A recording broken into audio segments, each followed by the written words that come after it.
The St. John's International Women's Film Festival is based in St. John's, Newfoundland and Labrador. We respectfully acknowledge the land on which we gather as the ancestral homelands of the Beothuk, whose culture has been lost forever and can never be recovered. We also acknowledge the island of Uktamguk, Newfoundland, as the unceded, traditional territory of the Beothuk and the Mi'kmaq. We acknowledge Labrador as the traditional and ancestral homelands of the Innu of Nitassinan, the Inuit of Nunatsiavut, and the Inuit of Nunatuavut. We recognize all First Peoples who were here before us, those who live with us now, and the 7 generations to come. As First People have done since time immemorial, we strive to be responsible stewards of the land and to respect the cultures, ceremonies, and traditions of all who call it home. As we open our hearts and minds to the past, we commit ourselves to working in a spirit of truth and reconciliation to make a better future for all. Welcome everyone to the St. John's International Women's Festival. Today I have a special Q&A that I'm leading with Eliza Knockwood. It's a pleasure to meet you and to see your beautiful feature film and in a documentary form. So Eliza here is Two-Spirit Mi'kmaq filmmaker living and working out of Ebikwik. Yeah. And also it's also known as Prince Edward Island. You started in the broadcast and television industry at the young age of 19, which is ripe and youth. And you became a production coordinator on television series. And it seems like you've been working in various positions until now, which you're now directing and writing and sort of being this main creative auteur, which is amazing. Myself, my name is Leena Minifie. I'm Gispidwada, Killarwell Clan. I'm from the House of Weeda Lee. It's Kitkatla Nation, which is a little island also off of the mainland. I'd say Prince Rupert, between Haida Gwaii and Prince Rupert in northern BC and the Alaskan Panhandle. So we're both from island people, which is really special to be east-west here. And I'm just going to talk to you a bit today and ask you questions about the sort of the long journey of the ice walk itself was a journey, but then this journey on top of it, which is this future documentary that's going to be in the Yeah. Gwe Nindalawisi Glohoedge, daughter of White Buffalo Cattleman. Hello, everyone. My name is Star Child Eliza Knockwood, daughter of White Buffalo Cattleman. And I am Ilnu, also known to many as Mi'kmaq from Wabanaki territory in the Eastern Doorway. I am of the Bear and Thunderbird clans, and I'm very honored to be with all of you and to be able to share this heartfelt work of the Ice Walk. And I'm really excited to have this opportunity to share and answer any questions that may arise. It is a heavier film. It covers a lot of hard conversations and topics of our people, and it is very close to home. So it does involve my ancestry. It involves my family lineage too, which really made it very personal journey to direct this film. It became very personal for me, and I shed a lot of tears in the making and even in post, when you're revisiting all the content and all the elders' words. Yeah. So there is a lot of emotion that came through in the process, and it was a very sacred journey, a very spiritual journey, and it was done with the intent of ceremony and our health and well-being, mental health, especially in the proceedings of the Ice Walk and the making of, and even the aftercare. It was at the forefront of every step of the making of this documentary. And I also wish that for our viewers whom also watch it, that if there's anything triggering that may come up, because we do cover some harder topics like the residential school, Indian Day School, loss and grief, acknowledging all the lives that have been lost in crossing that ice, through the generations. So there's a lot of harder conversations that have taken place in the making of this film.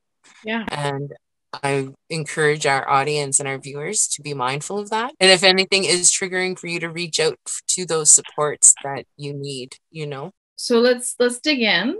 So it was a pleasure to watch your first feature film documentary, The Ice Walk. I have some things that I thought about right away.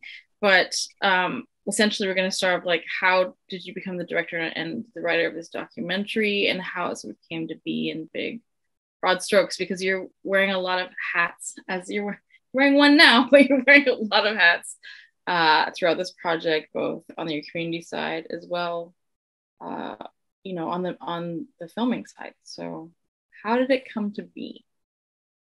I was actually approached. I was approached by Tara McLean and Senator Francis, who at the time was my chief of Abegoit First Nation, and was becoming the senator to represent Abegoit, Prince Edward Island.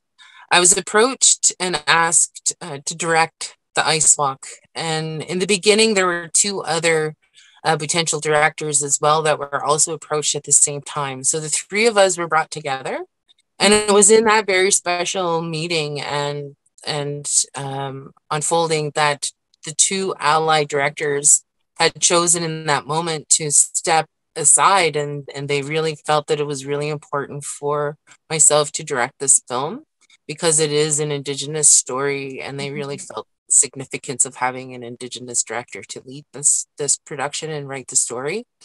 And I felt very honored, and they offered all their support and along the journey as well. And that was a really big step, I feel, in the right direction for us moving forward together, having the ally and the Indigenous component at the very beginning, and also being offered our medicine tie of Dumaway, of the tobacco, as I was also asked to direct this film. So it started with a very sacred intent, and I was more than honored to take this on. And I knew that it was going to involve a lot of work on many levels to be able to do this, to best represent our people and to best tell their story.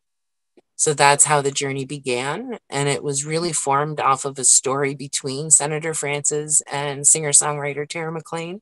They spoke about Senator Francis shared with Tara his experience as a young boy growing up in Lennox Island and having to cross that ice as a young boy himself. Mm-hmm. And that really spoke to Tara. And Tara felt that if there was anything she could do was to experience even a bit of what, you know, Senator Francis would have experienced crossing that ice. And that's what she was called to do. She wanted to cross that ice. And she felt then that probably many others are going to want to share in that. And she was right. So that was kind of the kicking start of the ice walk, was the relationship and the friendship between Senator Francis and Tara McLean. Excellent. And yeah, it was birthed from that intent. Coming back to sort of ceremonies or the creative behind this. So I want to, actually was going to ask this later, but I think I was going to ask now, because the intention of the documenting, you know, it's not just a POV from one person. It involves ceremony. There's lots of ceremonial elements that you're referring to. How did you decide and sort of differ what was sacred and what was ceremonial, what was secular elements to record? Because it seems like, you know, turning the camera and turning the camera on and off is sort of an Indigenous way of filmmaking, but this is almost the full journey with dipping out to these deep personal history moments too. So I wanted to ask about that. It really did begin in the early stages, the intent. So we had Indigenous and non-Indigenous film crew that were a part of the production family. And so it was really important for us all to begin the journey together. So each crew member, Indigenous and non-Indigenous, we were all led through creating our own medicine ties to carry with us for the duration of the production, and taught what that signified. So when, you know, our medicine is held in our left hand closest to our heart, and that if there's anything we're receiving or hearing or witnessing that may affect us in any way, positive or negative, that's what our medicine is for. So at the end of our production time together, that we can offer that back to sacred fire and offer it back in a good, meaningful way. So that was one start of it. And before we interviewed any elders, the whole production crew and I would smudge, and we would do a smudging ceremony before any cameras were lifted or recording, to prepare to be in a good place to support the people that are being interviewed was a key component as well.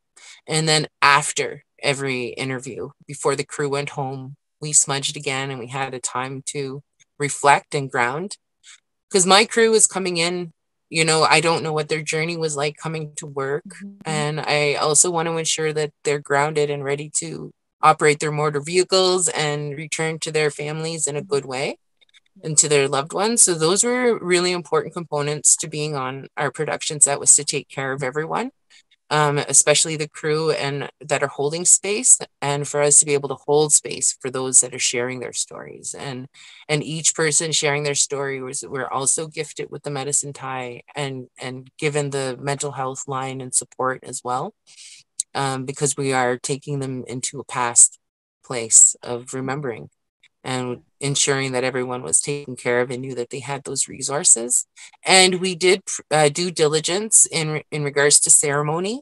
We ensured that we were given permission on all levels from community and elders and firekeepers to be able to film the sacred fire and to film the water ceremony and the actual coming across on the bridge, like the causeway, like doing all that ceremony. We ensured that we had due diligence and we got permission to do those things. And if at any time we were told not to, it was never a question. You know, it was always well in advance and given us enough time to ensure that we didn't film certain aspects. So on all levels, it was really key to have that communication and the guidance from community leaders and elders along that journey as well.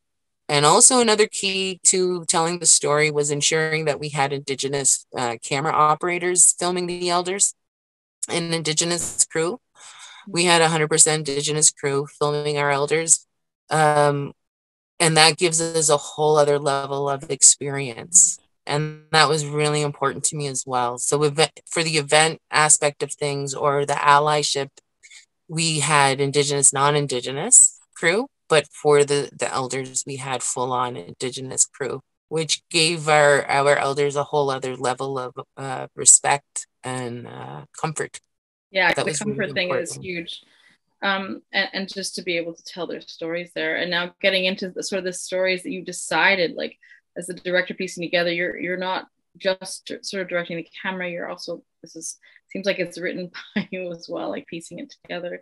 So how did you decide what was going to be shown? Because you're on this physical journey with the walk, right? And so that's sort of the tie through is a ceremonial walk, and you have a bunch of these inside and personal stories that are almost like if I was on the walk itself, like sort of thinking about the ancestors, who's been through this, who's going back, and you kind of weave that in a beautiful way. But how did you decide what was going to be, I guess, in the frame, what stories you'd go zoom back on in its history, what would be on in the film, and what was sort of insider and outsider knowledge, because it is a reconciliation film. I'm curious about those decisions, about what you chose. It was a lot of content. It was about 40 hours of interview content. And I feel you would probably understand when we start, speaking with our elders, there is no time. Things become timeless and you're in the moment. And the story ends when they're complete. We don't tell them when their story ends. And that's the beautiful thing about being an Indigenous filmmaker. We understand our approach to storytelling, and it can be harmful. We can bring harm to the storyteller if we cut them off. And that's how I've been raised, and my mother is also in the ice walk as well, but I've also been very well prepared for this moment, I feel, as a filmmaker, to understand how to best take care of our storytellers. So it was 40 hours of content that we're bringing down to this 76-minute feature, or 70. Yeah, that's a 40 to 1 ratio. It's not too bad.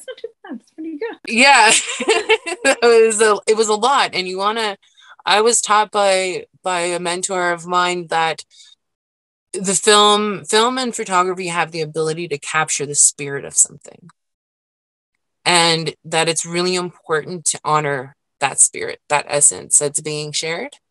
So keeping that at the forefront of my work when revisiting the content and really trying to decide what is going to make it and what's going to be set aside for the community safekeeping. You know, it's for them. It's for the community of Lennox Island. It's their content. It's but what is going to be shared with our viewers. That in itself had a spiritual aspect to it. There was a lot of smudging. There was a lot of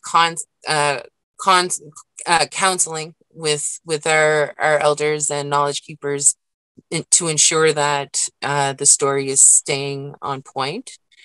And that was the big part for me, as in the director's cut, was to ensure that the spirit of the intent and story is being honored and respected at all aspects. So each elder really did speak similar stories, right? So that consistency and that continuity in what was really relevant and what was at the forefront of all of the elder stories and even the ally components, there was a consistency in that. And so it kind of like came out really prominent when it was listened to in its entirety. So that aspect of it allowed me to cut the film in a way that was going to honor their full story, even though it was maybe one elder or one person would say one aspect of it, but it would be echoed and repeated from another and another. So it became like this full story, even though it was told by different people. So that is the format that I took, the approach that I took, was to honor the full story, but this full story was also shared by multiple people. Yeah. And it became a consistent storyline. So we couldn't just speak about the ice walk without touching on all these other important, relevant topics that came up, like the Truth and Reconciliation, Indian Day School, residential school, like the displacement and the treatment, the isolation, you know, the Indian agents, the Catholicism being well and alive in community. There were many topics that came to the forefront, and we had to honor them all. And I think that's what makes the ice walk so relevant today in this time that we're all in. And it also makes it very potent and emotional, because it is a collective story. It is a collective experience.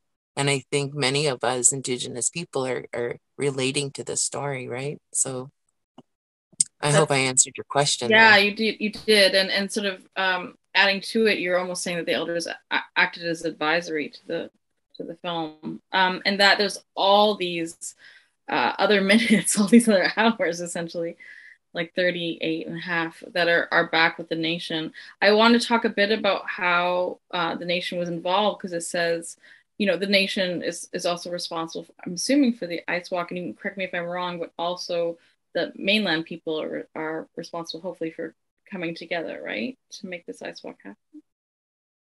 Is that true? And then my other question is sort of like, you know, they become an executive producers too as part of this documentary. I really am curious about how you pieced it together, with all the supports and everything as well. Well, our producer really had a big our producer had a big role in that, and same with our executive producers when it came to the finances and, you know, our relationship too with Bell 5 TV, who was our partner in the ice walk. They played a really key role too in giving us creative control and understanding that this is an Indigenous story told by Indigenous people, that was a key component. And so they really accepted our first draft cut. Like, they were really pleased with it, and we were pleased that they didn't want to remove anything, you know, and because that can be a hindrance sometimes too when it gets into the next phase of production, where now it's going through your broadcasters, and are they, you know, going to try and remove some aspects of the story.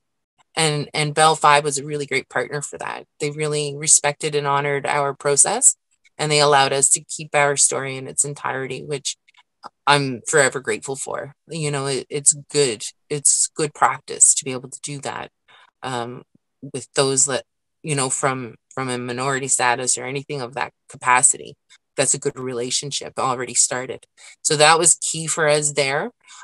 When it came to Lennox Island, I know it was first initiated. The Ice Walk was first spoken about from Abigail First Nation chief at the time, and Tara McLean ally, which didn't actually involve Lennox Island other than the story, right? In the first initial conversation. But then it did involve Lennox Island administration. It brought in Lennox Island chief. We brought in others. But the initial, motivator behind it was based on that story. And then where do we go from here, right? And then all those things all kind of organically came into place. And a lot of those conversations started to happen. And it is addressed in, some of the content with Lennox Island is, once Lennox Island took hold of this, which is a really important part of the story, and it's a critical part of the story, that they have full ownership of the content and everything that's being told, and they give us the green flag, or tell us what is acceptable and what isn't acceptable, that they have that ultimate decision in the end. But fortunately, we didn't have a whole lot of things that we had to remove or take out. They felt very, very supportive in the entire process and let us proceed. And in post, we also had the ally and Indigenous component in the editing part, which really helped. So, I did my director's cut, but the final polishing and a lot of what everything that we're seeing now on the big screen came from, what was happening behind scenes and that relationship that the editor and myself had in bringing this story to the form we see today. So that has a big component between the Indigenous ally reconciliation component of it. And that's also what we felt even within our team. We were showcasing a good relationship together. So this reconciliation is woven out through the ceremony itself, but also within the filmmaking, and then also with the getting it out to the world as well. So where is it going to be? I have a couple of just practical questions. Where is it going to be screened? Obviously, it's at the film festival here. Where else do you see it going to, and who can watch it and get access to it? It was just screened it was just screened at the Atlantic International Film Festival over the weekend on September 18th. Congratulations. It was a great experience to see it playing in the Cineplex cinema. It was like, wow, it was on a really big screen. Great sound. So it was just recently screened at the Atlantic International Film Festival in Shabuktuk, Halifax. It's going to be screened at the Lunenburg Film Festival next week on the 25th at 11:15 a.m. And it's also being screened here at the St. John International Women's Festival. And when I just got word actually today that it's also being screened in Saskatchewan at a film festival there. I don't know a whole lot of the details yet. It's very new information for me. It has also been screened at the Peter Pan First Light Symposium at the University of New Brunswick. And it will be rescreened there at another Indigenous film festival, I believe, next month. So it is getting great, great response. Yeah, it's getting around, and that's really great. It's really great. That's wonderful. So congrats on all those film festivals. It's incredible. Wow. It's incredible to be part of this women's festival too. And just as a Two-Spirit woman, I just want to talk about this a little bit, but being a queer and Two-Spirit woman and filmmaker, it's not easy. We have a lot of stuff against us, and a lot of barriers. And it seems like you've been working for a long time. So I know we have these barriers that we have to kind of get up and get over. But within projects themselves too, there's a lot of barriers. So I was wondering, what was the most difficult part in sort of making this for you? What are the things that you kind of overcame and sort of were able to get through? Yeah. I started in the industry at the young age of 19, like what was mentioned. And I was a new mom, but I was also newly out as a Two-Spirit woman. And it was very challenging. It was very challenging to come out in that time. And it has not been an easy journey. And there's been some trauma there for sure. And I think too, being able to be accepted as an Indigenous, as a two-spirit woman in an industry that is primarily ran by men, and it's very patriarchal as well. I really did have some challenges getting into the industry on that level of acceptance, but on a whole other level, like there were people that I worked with, mentors that I had that saw something in me that I didn't even see in myself at that time. And doors were opened, and I was well received by the people I was working with. And they allowed me to grow, they allowed me to flourish. And they didn't look at my gender. They looked at me as a human being and allowed me to be the worker that I am and to provide what I could and to grow and learn in the industry all these years. So 20 years, of being embraced by key people. And that's also what I realized is we're in the arts. We're in the realm of the arts and creativity. And at the core of this work, it's really about the essence of what we can do, what we are able and capable of doing. And the film industry showed me work ethic at a level that I have still to this day not received in other work forms. It's a strong, powerful work ethic. And there were challenges, but all in all, I really felt that with the smaller productions, I felt very accepted. But if we want to talk on a collective societal level, definitely it was a bit more challenging in that area. But I did have to go independent at that certain place in my career where I felt that the industry was not where I was at when it came to documenting and telling the stories of my people. And that's where there was a bit of a divide. It was a bit challenging to find the proper supports to be able to do that. So I ended up doing a lot of that independently and not really seeking broadcasting money or anything. I was self-funding, and I was doing it all just out of the goodness of my heart and self-motivation and self-funded. So I'd have my day job funding my film work. Wow. For many years, right? So that part of it has been challenging, and we've been absent. Two-spirit people have been absent from the platform, and that is a big part of my production company intent, is to support minority and LGBTQ2 crew members, and being able to be very open and diverse in all those relationships, right? That we're inclusive on all levels and all ages, and to make that presence known, and to be proud, and to also cover those stories. We need to tell those stories. And I found that language of even the word two-spirit challenging in pitches, or even in my script writing, being challenged with using certain terminology in my writing and being questioned, like, is that relevant? Can that stay? Or should we remove that completely? Or can we just stick to English?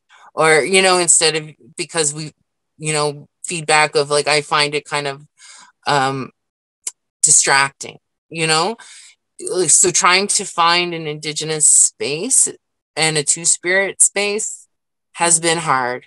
It's like, okay, what is two-spirit? Can you give me a definition of what two-spirit is? Or is this what two-spirit is? Or, so it's almost like, well, you can keep the word two-spirit, but put a little caption below to describe what it is. That type of language has been hard. It's been hard because this is who I am. Like, this is how I self-identify. And I really feel that it's important that industry folk, especially in the area of relationship building, understand some of these terminologies and actually take time out of their day to do a little bit of homework and due diligence of saying, okay, we're going to be getting a pitch from a two-spirit Indigenous person. Like, what is this? Let's do some work on that. So then when I am doing my pitch and I'm identifying as two-spirit, that I'm not also having to give you a definition of it, right? So I think there's some work that needs to happen there on understanding our role and our presence in the industry, and that we are coming forward with our language, like Nindalo Isikwahoej, like my name is, I'm introducing myself because my ancestors hear me. My relatives are going to acknowledge that. That's in my heart. That's who I'm speaking to in this work, and I need it to be understood that we're here and we're queer. We're not going anywhere, and that we need this platform, and we need space to be made for us. For sure. Thank you so much. Thanks for that. I just I'm so impressed of what was on the screen. And yeah, I was just curious about the barriers of, like, if there's anything that you're so, like, that you're proud of overcoming with this feature. Is there anything there that that challenged you too as a filmmaker? Is there anything you want to share with the other filmmakers out there? Because a feature it's a premier piece. It's like a bigger piece for those young emerging filmmakers. It's not the same road, right?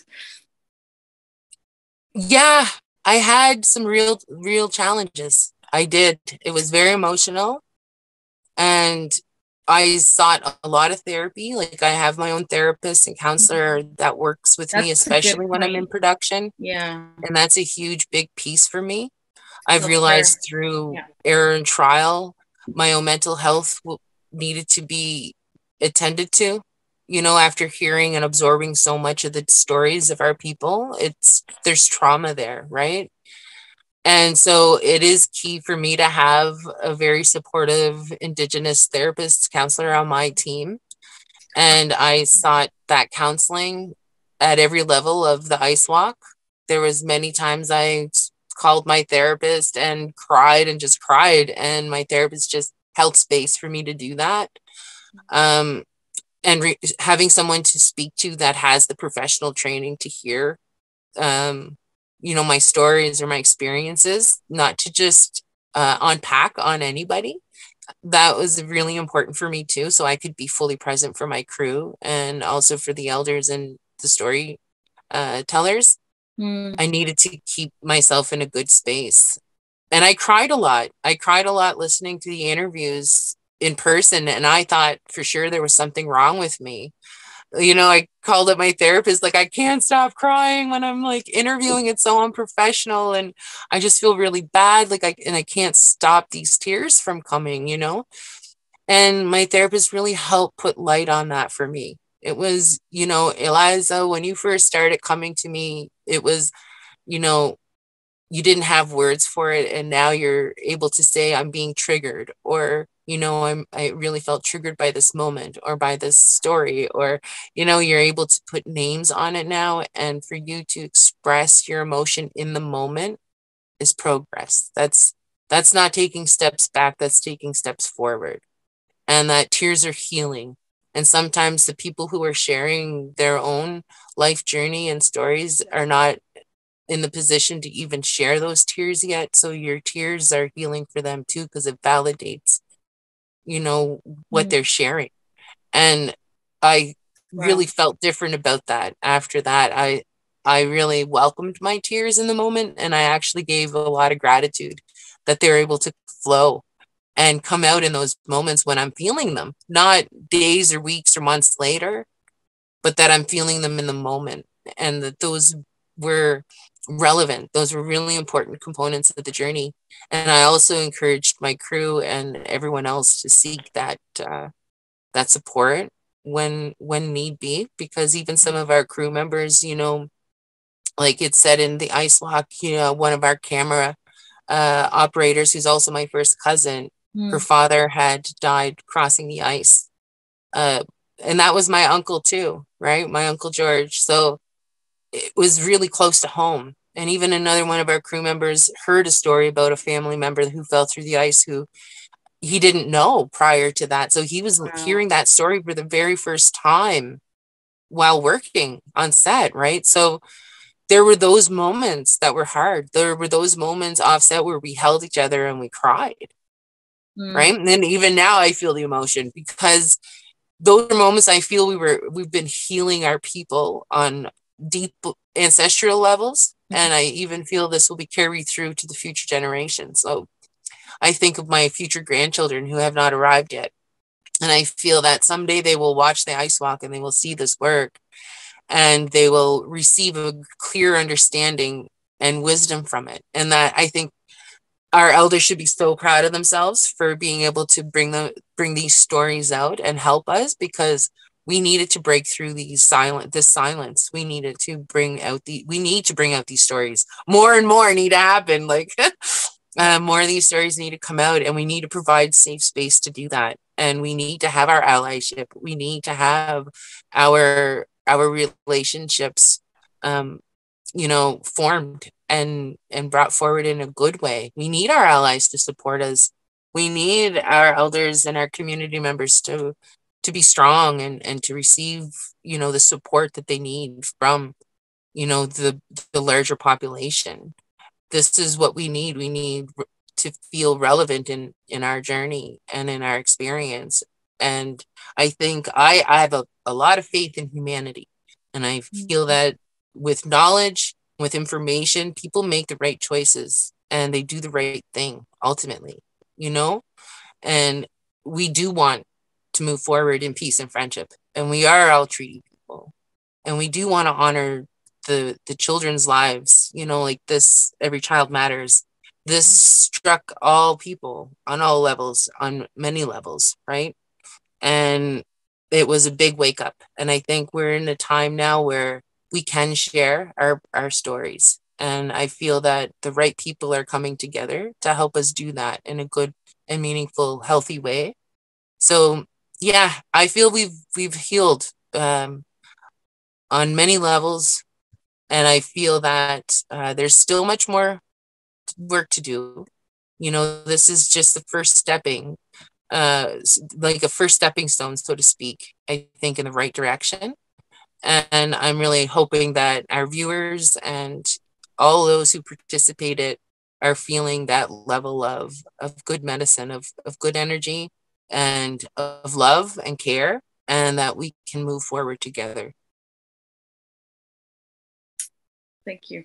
I think it's gonna, so thank you so much for expressing and being vulnerable and sharing some of these things that are reflected so much in filmmaking, regardless of the stories that we're telling, especially that are close and personal, and that hit me in so many ways about what I've done in like the last few years too. So hands raised to you, Nan. Thank you so much for sharing and telling your story about the story, and really weaving together this, this reconciliation ceremonial film. Like it's just, it's out there in the world now, and I'm hoping it has a walk of its own. So thanks for sharing your journey, and you can see it at the St. John's International Women's Festival, and please watch the Ice Walk. It was it's definitely a journey to go through. So. And we'll have Ginamadimp go too.